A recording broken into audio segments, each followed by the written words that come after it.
Saya Ibu Margaret Sophie Supit Warau. Umur saya baru 93 tahun tambah 3 bulan. Nanti bulan Agustus saya jadi 94. Suami saya sudah lama meninggal dan saya sendiri punya anak kandung 5 orang. Yang tertua, yang sulung dan yang nomor 2 sudah meninggal. Tinggal sekarang ada 3. Cucu saya ada 8. Cicit saya ada 5. Semoga saya tidak salah ngitung.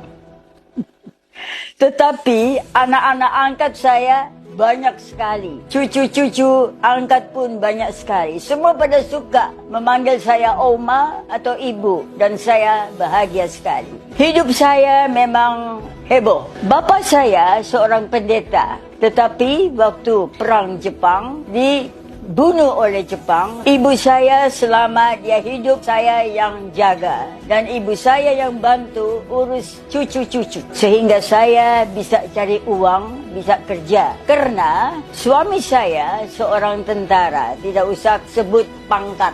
Tapi dia serdadu. Orangnya ganteng, pinter, ramah dan baik sekali sama orang-orang. Tetapi kami hidup bahagia. Sekonyong-konyong timbul penyakitnya memberontak. Mereka pakai kata memberontak. Itulah waktu Permesta lahir.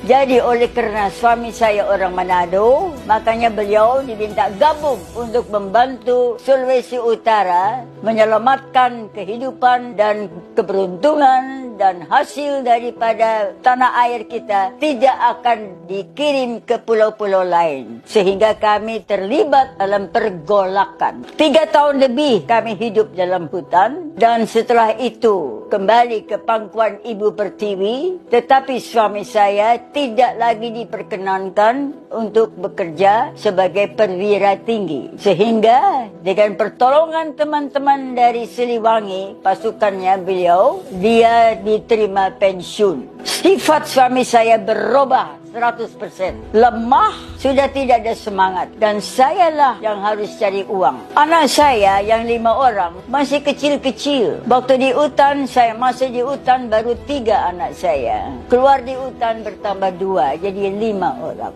Saya tidak punya keahlian, tetapi keahlian saya satu-satu hanya untuk menjadi juru rawat, nurse. Dan nurse itulah yang namanya saya ini adalah dibuang ke Sumatera Barat karena papa saya setelah pendeta di Palembang ditangkap dan kami semua dipindahkan ke Bukit Tinggi. Dan itu ceritanya berbeda. Tetapi perlu saya beritahu di sini bahwa meskipun ayah saya pendeta, saya sendiri waktu itu masih benar-benar kosong dalam beriman. Dan selalu saya berdoa, asal sebut nama Bapa kami di sorga, itu sudah, mengerti aja tidak. Sehingga kehidupan saya itu antara kemauan saya sendiri dan jarang berdoa meminta tolong sama Tuhan.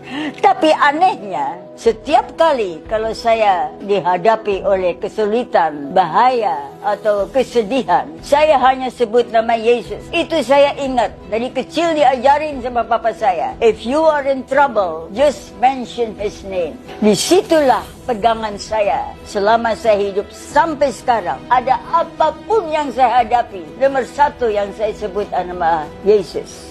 Sehingga sampai pada saat ini saya betul-betul bahagia karena di umur usia ini saya sudah dekat sama Tuhan. Saya utamakan apa yang saya ajar. Saya baca Alkitab. Saya berusaha menolong orang melalui doa, menjadi sahabat yang baik, dan nomor 1 adalah mengutamakan kehendak Tuhan Yesus Kristus.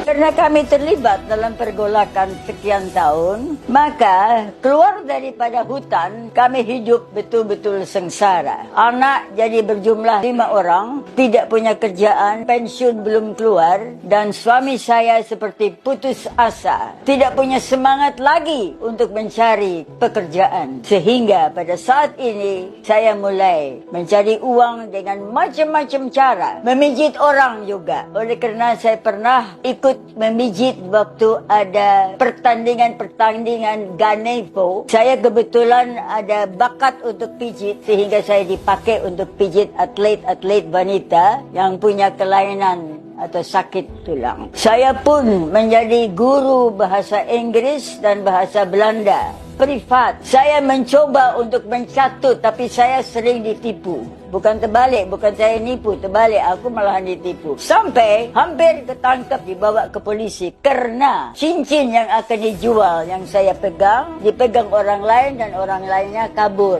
Disitulah saya alami penderitaan, dihina orang-orang, tidak ada yang mau kenal sama saya lagi. Mereka semua lupa siapa itu Ibu Supit. Mereka tidak mau tahu, tidak mau kenal. Teman-teman dekat pun tidak mau kenal. Di situ saya mulai cari Tuhan. Karena saya lihat bahwa manusia tidak bisa diharapkan dalam keadaan sulit dan sedih dan sengsara. Sehingga pada saat saya harus masuk penjara, saya sudah pamit ke mama saya dan anak-anak. Dan saya bilang, Mama berdoa, pasti Tuhan kasih makan. Aku tidak lama kok di penjara. Dan naik becak dari Bendungan Hilir menuju ke penjara wanita. Polisi tambang, jalan tambak. Anehnya, di pertengahan jalan, ada mobil ferry berhenti. Hei, Kharit, kemana kau? Bahasa Padang. Saya kaget. Tu saya lihat itu adalah Bapak Hasrul Alim yang pernah selalu menyetak buku-buku buat anak-anak sekolah. Kantornya di Keramat. Teman saya dari Bukit Tinggi. Dan saya tidak bisa ngomong. Begitu saya lihat beliau, air mata saya turun. Dan masuklah Siko, masuk sini, katanya. Dia kasih uang sama tukang becak, kita naik ferry. Kamu mau kemana?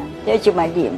Okey, kita sekarang ke kantor dulu. Aduh, jangan deh, nanti saya terlambat. Ya, makanya mau kemana? Saya cerita apa yang terjadi. Ke kantor. Di kantor, dia panggil sekretarisnya. Sediakan cek 80.000 itu harganya cincin itu. Sediakan cek 80.000. Berikan sama ibu ini. Ibu bawa sendiri sama mobil kita ke tambak. Nanti ibu kembali di sini. Dalam mobil itu saya muji syukur pada Tuhan. Kerana saya tertolong pada saat saya sudah tidak tahu akal. Tetapi ada ketakutan. Kerana waktu itu saya masih muda. Masih lumayan. Teman saya juga masih muda. Saya takut pertolongan dia harus saya bayar. Bayar dengan tubuh saya. Saya mulai berdoa. Itu yang saya tidak lupa. Di situ saya mulai berdoa. Tuhan, jangan sampai aku harus jual diri. Untuk keselamatan saya dan anak-anak. Berikan saya jalan keluar. Dalam mobil. Setelah selesai, di polisi bayar, dapat tanda tangan. Semua okey. Masuk mobil lagi. Berangkat pulang ke kantor. Di kantor semua sudah beres. Saya bilang, tak usah ingat kembalikan uang. Tapi kamu tahu bahawa waktu saya mau, kata Bapak Hasrul Alim, waktu saya mau berangkat ke kantor, saya disuruh